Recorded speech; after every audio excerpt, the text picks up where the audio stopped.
الحمد لله وكفى والصلاة والسلام على سيدنا محمد المصطفى وأحمد المجتبى وعلى آله الأتقياء وأصحابه الأصفياء أما بعد فأعوذ بالله من الشيطان الرجيم بسم الله الرحمن الرحيم وأنزلنا إليك الكتاب بالحق مصدقا لما بين يديه من الكتاب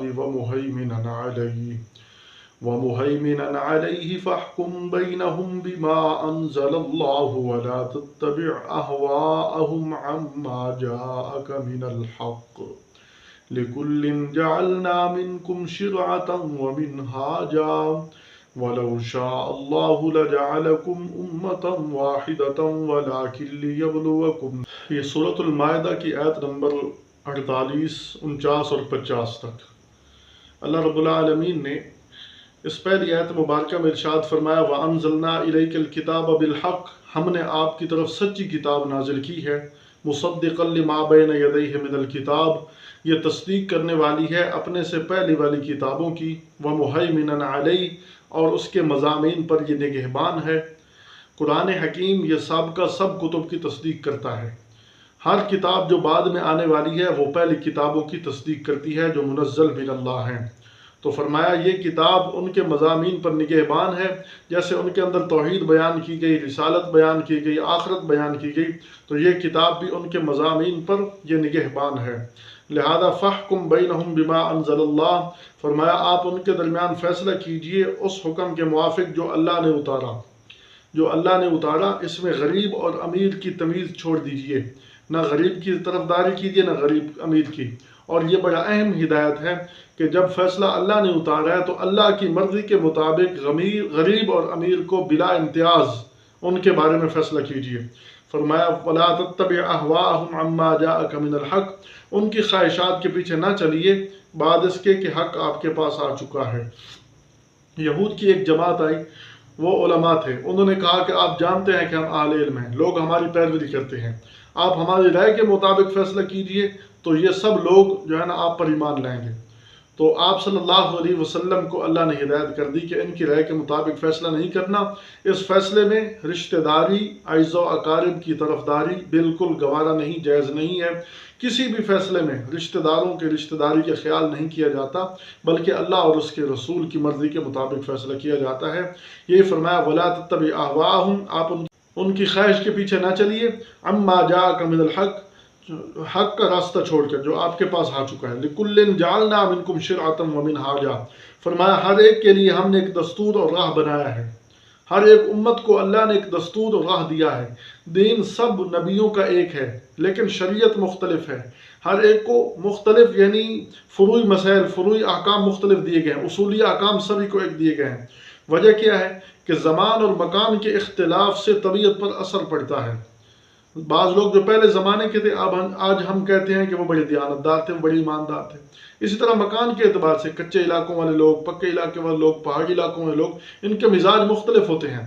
تو وہ پہلے زمانے کے تھے، ان کے مزاج کے مطابق اللہ نے ان کو احکام دیے، اور اللہ تعالیٰ ایک حکیم ذات ہیں، وہ جانتے ہیں کہ ان کے لیے یہ احکام مناسب ہے، بعد والوں کے لیے یہ احکام مناسب ہے، اور اس لیے اللہ تعالیٰ نے ہر ایک کو اس کے مزاج کے مطابق احکام عطا فرمائے۔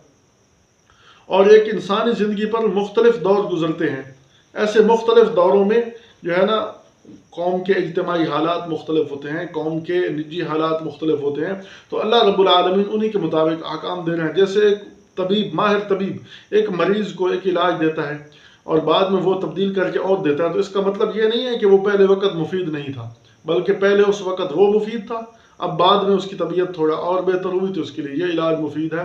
اسی طرح اللہ رب العالمین پہلے کچھ احکام دیتے ہیں، وہ ان لوگوں کے لیے مفید ہوتے ہیں، بعد والوں کے لیے جو مفید ہوتے ہیں وہ احکام نازل فرماتے ہیں۔ ورنہ وَلَوْ شَاءَ اللَّهُ لَجَعَلَكُمْ أُمَّةً وَاحِدَةً، لیکن اللہ اگر چاہتے تو فرمایا تم کو ایک ہی امت بنا دیتے، ایک ہی دین دے دیتے۔ وَلَوْ شَاءَ وَلَٰكِن لِيَبْلُوَكُمْ فِي مَا آتَاكُمْ، لیکن اللہ آزما رہا ہے تمہیں اس چیز میں جو اس نے تمہیں حکم دیے۔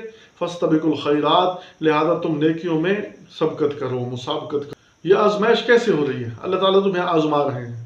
یہ آزمائش اس ہو رہی ہے کہ اصل چیز انسان کے پیدائش کی مقصد اللہ کے حکم کی پابندی ہے، اللہ کے حکم کو پورا کرنا ہے۔ اب یہ نہیں دیکھنا کہ یہ حکم پہلے تھا یہ نہیں، اب جن لوگوں پر یہ حکم نازل ہوئے، اب وہ جو ہے نا اگر اس میں چون چنا کرنے لگ جائیں، پہلے تو یہ تھا اب وہ ہے، پہلے وہ ہونا چاہیے تھا اب یہ ہو رہا ہے، پہلے تو وہ ہمارے آباء و اجداد یوں کرتے تھے اب یہ ہو رہا ہے، تو یہ چون چنا کرنے والے اللہ تعالیٰ کی آزمائش میں ناکام ہو جاتے ہیں۔ اس لیے فرمایا کہ اللہ آزما رہا ہے تمہیں تو اپنے دیے ہوئے احکام میں، الی اللہ مرجعکم جمیعا، تم سب کو اللہ کی طرف جمع ہونا ہے، اکٹھا ہونا ہے، فینبئکم بما کنتم فیہ تختلفون، وہ تمہیں جتلا دے گا جس بات میں تم کو اختلاف تھا، تمہارے اختلاف میں وہ تمہیں بتلا دے گا۔ وان احکم بینہم بما انزل اللہ، اور فرمایا فیصلہ کیجئے موافق ان کے درمیان اس چیز میں جو اللہ نے اتارا۔ یہ دوبارہ تاکید کے لیے حکم ارشاد فرمایا، وَلَا تَتَّبِعْ أَهْوَاءَهُمْ، اور ان کی پیروی نہ کیجیے، ان کی خواہشات کی اتباع نہ کیجیے، وَاحْذَرْهُمْ أَن يَفْتِنُوكَ، اور بچتے رہیے اس بات سے کہ وہ کہیں تمہیں بہکا دیں، عن بَعْضِ مَا أَنزَلَ اللَّهُ إِلَيْكَ، بعض ان احکام سے جو اللہ نے آپ کی طرف اتارے، یعنی داؤ پیچ کے ذریعے کہیں آپ پر وہ قابو پانے کی کوشش کریں تو آپ ان سے بچ جائیں۔ فَإِن تَوَلَّوْا، اگر وہ نہ مانیں، فَاعْلَمْ أَنَّمَا يُرِيدُ اللَّهُ أَن يُصِيبَهُم بِبَعْضِ ذُنُوبِهِمْ، تو فرمایا جان لیجئے کہ بے شک اللہ چاہتا ہے کہ ان کو پہنچائے بعض ان کے گناہوں کی سزا۔ جب نہیں مانیں گے، اللہ تعالیٰ کے جو رسول کی بات نہیں مانیں گے تو اس طرح ان کو دنیا میں بھی سزا ملے گی اور بدنام ہوں گے کہ اللہ کے نبی کی بات کو ٹھکرا دیا۔ اور ذمی ہے، ذمی جب بات نہیں مانتے تو ان پر قوانین لاگو کیے جاتے ہیں، اسی طرح جو ہے نا جو حکومت کے ماتحت ہوتے ہیں ان پر قوانین لاگو کیے جاتے ہیں، اس لیے فرمایا کہ بعض گناہوں کی سزا ان کو دنیا میں ملے گی۔ وَإِنَّ كَثِيرًا مِّنَ النَّاسِ لَفَاسِقُونَ، اور لوگوں میں سے اکثر نافرمان ہیں، آپ پریشان نہ ہوں۔ اس وقت دنیا کی آبادی اربوں میں ہے، اور اربوں میں آپ دیکھ لیں کتنے مسلمان ہیں، اور مسلمانوں میں سے بھی آپ دیکھ لیں کتنے جو ہے نا مخلص ہیں، دین پر صحیح طور پر چل رہے ہیں، اکثریت نافرمانوں کی ہے۔ اس لیے اگر یہ نافرمانی کر رہے ہیں تو آپ پریشان نہ ہو جائیے۔ افحکم الجاہلیت یبغون، کیا حکم کے کیا جاہلیت کے احکام کو تلاش کر رہے ہیں، جاہلیت کے احکام ڈھونڈ رہے ہیں۔ ومن احسن من اللہ حکما لقوم یوقنون، اور اللہ سے بہتر کون ہے حکم کرنے والا یقین رکھنے والوں کے لیے۔ تو جب اللہ نے حکم دے دیا، اگر تورات کے اندر موجود ہے تب بھی وہ اللہ کا حکم ہے، انجیل کے اندر ہے تب بھی اللہ کا حکم ہے، قرآن کے اندر ہے تب بھی اللہ کا حکم ہے، جب اللہ نے حکم دے دیا تو فرمایا اللہ سے بہتر کون ہے حکم دینے والا۔ لیکن اس پر اعتقاد وہی لوگ رکھے گا جو یقین والے ہیں۔ اللہ تعالیٰ عمل کی توفیق عطا فرمائے۔ وما توفیقنا الا باللہ۔